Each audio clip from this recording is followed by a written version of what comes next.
వీళ్ళందరినీ పిలిపించమంటున్నారా స్వామి? ఎందుకు నాకు ఈ పరీక్ష? స్వామి, ఇది తమ లీలలో భాగమే కదా. ఈ 5గురిని రప్పించటం అంటే ఒక ప్రళయ ఘోషకు ముందొచ్చే ప్రశాంతత కనిపిస్తోంది స్వామి. నా బాధ్యత నిర్వహిస్తాను. మీరు నడక మారుతుంది, అంతే కదా స్వామి? మీ బిజినెస్ ఎవరు స్టార్ట్ చేశారు సార్? నేనే. పెట్టుబడి ఎవరు పెట్టారు సార్? నేనే. కష్టం మీది, క్రెడిట్ దేవుడిదా? కాదు సార్, కాదు sir. Please, please stay calm.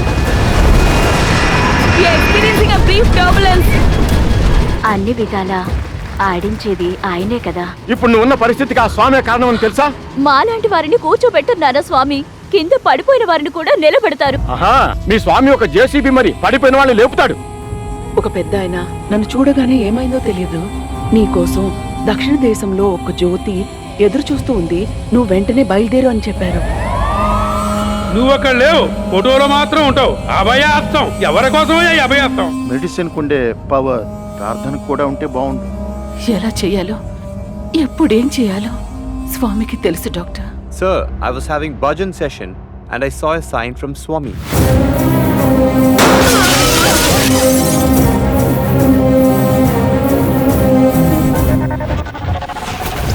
ఈ గజేంద్రుడనే ఏనొక్కి చివరికి ఏం అర్థమైందో తెలుసా? అది దాని బలమే తనని చివరి దాకా కాపాడుతుందనుకుంది. కానీ మొసలి లాగుతున్నప్పుడు, తన బలం మొత్తం కోల్పోతున్నప్పుడు తనకొక నిజం అర్థమైంది.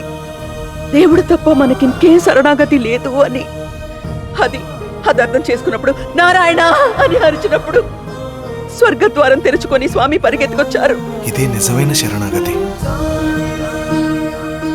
మీరు చెప్పే కథలన్నీ మీ గురించి స్వామివారు రాసిన కథలే.